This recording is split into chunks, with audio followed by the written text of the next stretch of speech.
જય Hind. Only first ચેનલમાં તમારા દરેકે દરેક મિત્રોનું હાર્દિક સ્વાગત છે. મિત્રો, જોઈએ આજના આપણે વિડીયોમાં કે પોલીસ કોન્સ્ટેબલ, પીએસઆઈ, એએસઆઈ જે મિત્રો જે પરીક્ષાઓ છે 2024ની અંદર ટૂંક સમયમાં આવી રહી છે, તો પરીક્ષાની પૂર્વ તૈયારી મિત્રો આપણે કેટલાક વિડીયો મૂકવાની શરૂઆત કરી છે. અને મિત્રો, જે આજનો જે આપણો ટોપિક છે એ ટોપિક કયો છે? તો મિત્રો એ છે બંધારણ વિશેનો. અને બંધારણ જે મિત્રો છે એ પોલીસ કોન્સ્ટેબલની અંદર મિત્રો 30 માર્કનું પૂછાવાનું છે અને પીએસઆઈની અંદર 25 માર્કનું પૂછાવાનું છે.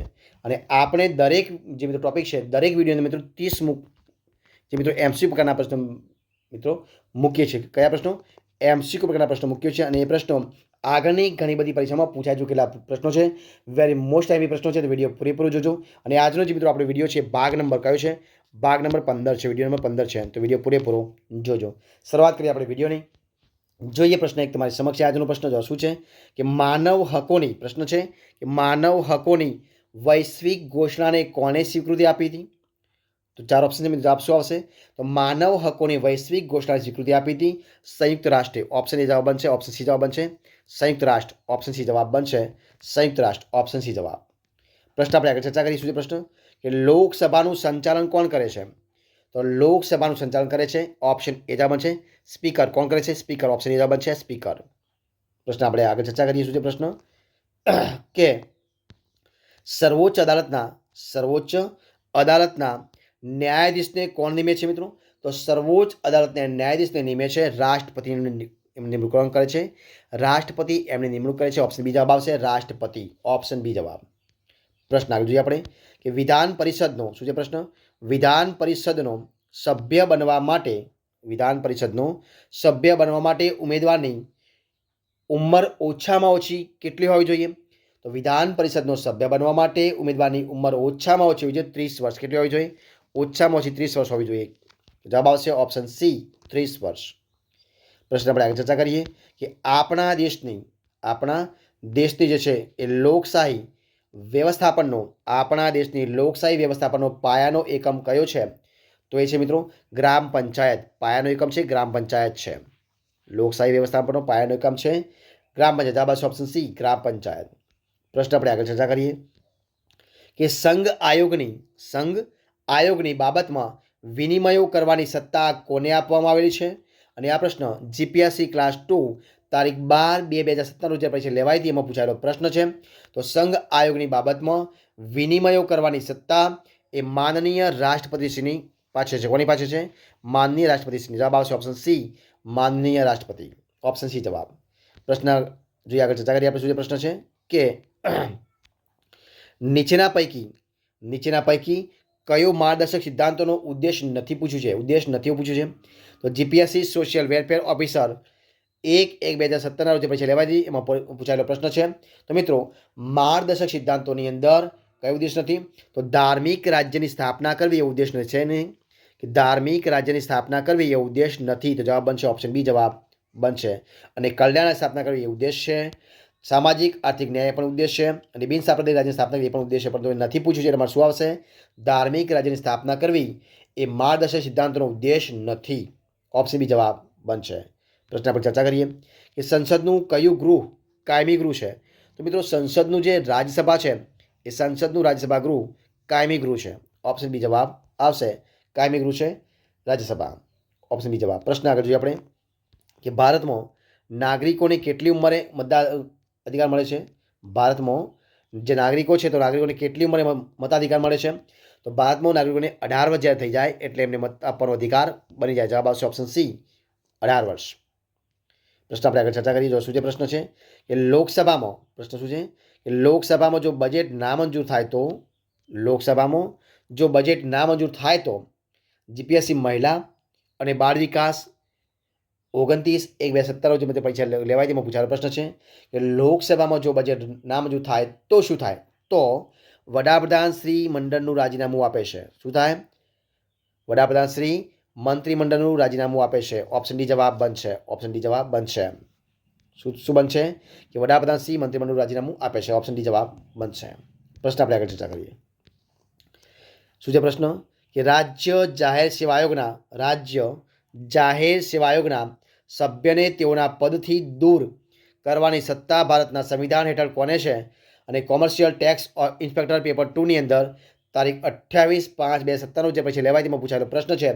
તો રાજ્ય જાહેર સેવા આયોગના સભ્યને તેઓના પદથી દૂર કરવાની સત્તા એ ભારતના સંવિધાન હેઠળ કોને છે? તો મિત્રો રાષ્ટ્રપતિ છે. કોને છે? રાષ્ટ્રપતિ. જવાબ આવશે ઓપ્શન બી, રાષ્ટ્રપતિની છે. ઓપ્શન બી જવાબ બનશે રાષ્ટ્રપતિ. ઓપ્શન બી જવાબ. પ્રશ્ન આપણે આગળ ચર્ચા કરીએ. શું જે પ્રશ્ન છે કે ચૂંટણીની આચારસંહિતા ક્યારથી લાગુ થાય છે? તો જીપીએસસી પ્રિલિમ 2007માં પૂછાયેલો પ્રશ્ન છે. તો મિત્રો જે કઈ છે તો ચૂંટણીની આચારસંહિતા એ જ્યારે ચૂંટણીની તારીખ વિધિવત જાહેર કરાય ત્યારથી, જ્યારથી ચૂંટણીની તારીખ વિધિવત જાહેર કરવામાં આવે ત્યારથી આચારસંહિતા લાગુ થાય છે. જવાબ આવશે ઓપ્શન ડી. પ્રશ્ન આપણે આગળ ચર્ચા કરીએ. તો શું જે પ્રશ્ન છે કે જ્યારે રાષ્ટ્રપતિ સંસદના બંને ગૃહોની સંયુક્ત બેઠક બોલાવે, જ્યારે રાષ્ટ્રપતિ સંસદના બંને ગૃહોની સંયુક્ત બેઠક બોલાવે ત્યારે તેના અધ્યક્ષ કોણ હોય છે? અને આ પ્રશ્ન જીપીએસસી મ્યુનિસિપલ ચીફ ઓફિસર જે ક્લાસ 2 છે 26/2017માં મિત્રો જે પરીક્ષા લેવાઈ હતી 26/2017માં ત્યારે પ્રશ્ન પૂછાયેલો છે. જ્યારે રાષ્ટ્રપતિ સંસદના બંને ગૃહોની બેઠક બોલાવે ત્યારે તેના અધ્યક્ષ હોય છે મિત્રો સ્પીકર. કોણ હોય છે? સ્પીકર એટલે કે લોકસભાના અધ્યક્ષ હોય. કોણ હોય? લોકસભાના અધ્યક્ષ હોય એટલે કે સ્પીકર હોય છે. અધ્યક્ષ એટલે કે સ્પીકર હોય છે. જોઈએ આપણે પ્રશ્ન આગળ ચર્ચા કરીએ કે અનુસૂચિત જાતિ. શું છે પ્રશ્ન? અનુસૂચિત જાતિ અને જનજાતિના કલ્યાણ માટે કયું મંત્રાલય કામ કરે છે? તો મિત્રો અનુસૂચિત જાતિ અને જનજાતિના કલ્યાણ માટે કલ્યાણ મંત્રાલય, કયું? કલ્યાણ મંત્રાલય કામ કરે છે. ઓપ્શન એ જવાબ આવશે કલ્યાણ મંત્રાલય. ઓપ્શન એ જવાબ બનશે કલ્યાણ મંત્રાલય. પ્રશ્ન આપણે આગળ ચર્ચા કરીએ કે લોકપાલ અધિનિયમ કયો? લોકપાલ અધિનિયમ હેઠળ અધ્યક્ષ ઉપરાંત વધુમાં વધુ કેટલા સભ્યો રાખવાની જોગવાઈ છે? અને આ પ્રશ્ન જીપીએસસી ક્લાસ 2 તારીખ 12/2/2017 રોજ પરીક્ષા લેવાય તેમાં પૂછાયેલો પ્રશ્ન છે. તો લોકપાલ અધિનિયમ હેઠળ અધ્યક્ષ ઉપરાંત વધુમાં વધુ 8 સભ્યો, કેટલા સભ્યો? વધુમાં વધુ 8 સભ્યો રાખવાની જોગવાઈ છે. જવાબ છે ઓપ્શન બી 8 સભ્યો.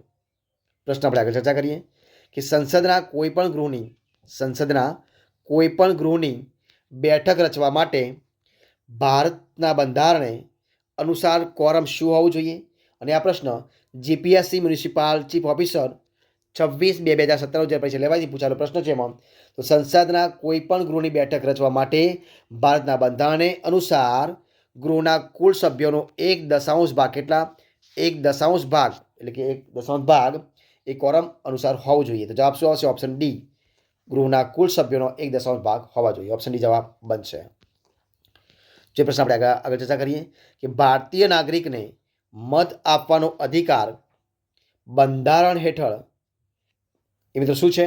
તો બિન સચિવાલય ક્લાર્કની અંદર 21/12/2014 રોજ પૂછાયેલો પ્રશ્ન છે.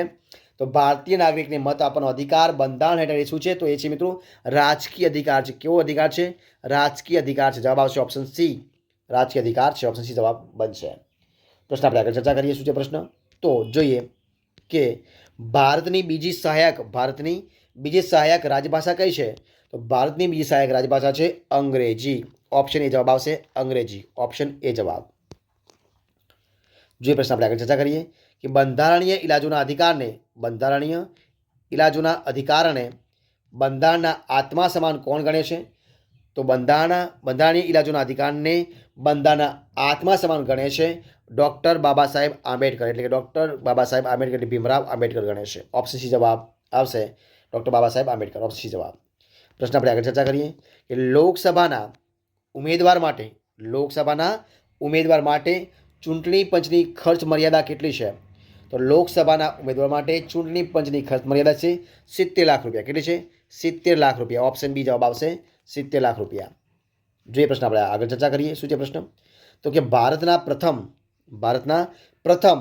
નાયબ વડાપ્રધાન કોણ હતા? તો ભારતના પ્રથમ નાયબ વડાપ્રધાન હતા સરદાર વલ્લભભાઈ પટેલ. કોણ હતા? સરદાર વલ્લભભાઈ પટેલ હતા. જવાબ આવશે option B, Sardar Vallabhbhai Patel. Option B જવાબ. પ્રશ્ન આપણે આગળ ચર્ચા કરીએ. ભારતનો નાગરિક રાજપાલના હોદ્દા માટે, ભારતનો નાગરિક હોય એ નાગરિક રાજપાલના હોદ્દા માટે લાયક બનવા માટે ઓછામાં ઓછી કેટલી ઉંમર ધરાવતો હોવો જોઈએ મિત્રો?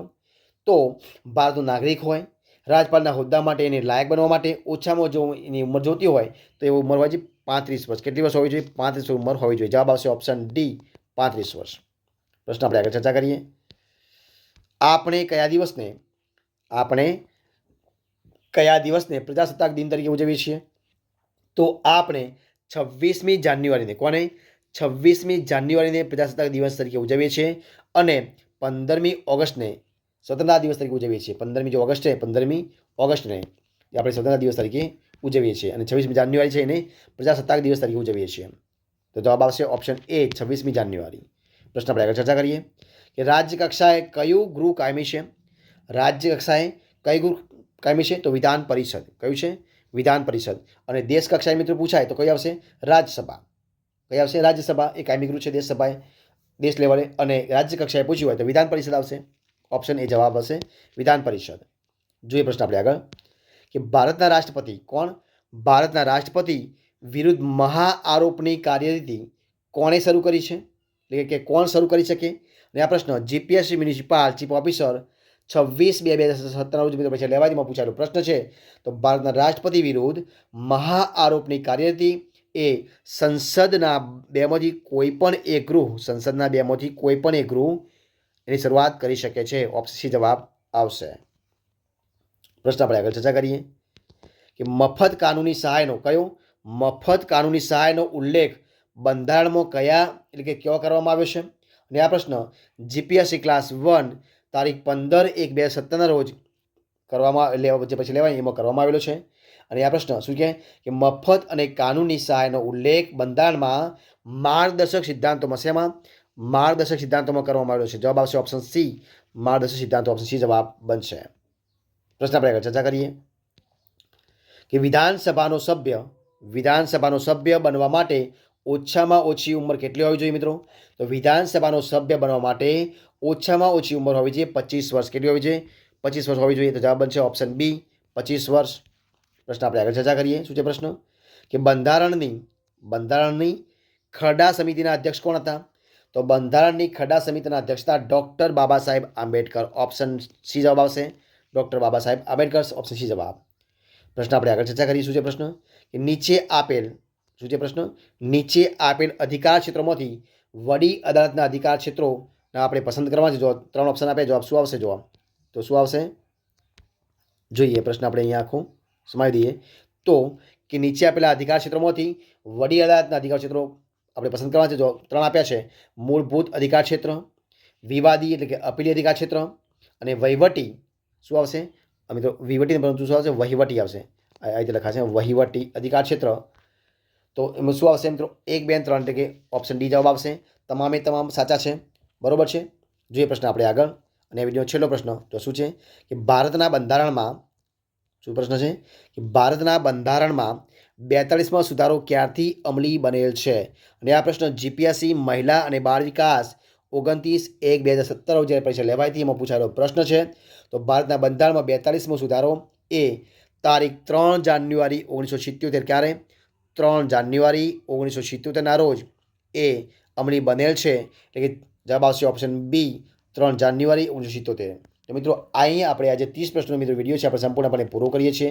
જો તમને મારો વિડીયો ગમ્યો હોય, વિડીયો પસંદ આવતા હોય, યુઝફુલ લાગ્યો હોય તો એને લાઇક કરો, કોમેન્ટ કરો, તમારા મિત્રોને વિડીયો શેર કરો અને છેલ્લે ચેનલમાં નવા હોય, ચેનલ સબસ્ક્રાઈબ ન કરી હોય તો only for study channel subscribe કરવા માટે વિનંતી છે. મારા વિડીયોને પહેલેથી છેલ્લે સુધી જોવા માટે તમારા દરેક મિત્રોનો હું દિલથી ખૂબ ખૂબ આભાર માનું છું. ફરી મળીશું એક નવા વિડીયો સાથે, નવા ટોપિક સાથે. ત્યાં સુધી બની રહો. જય હિન્દ, જય ભારત, જય ગરવી Gujarat. All the best of luck.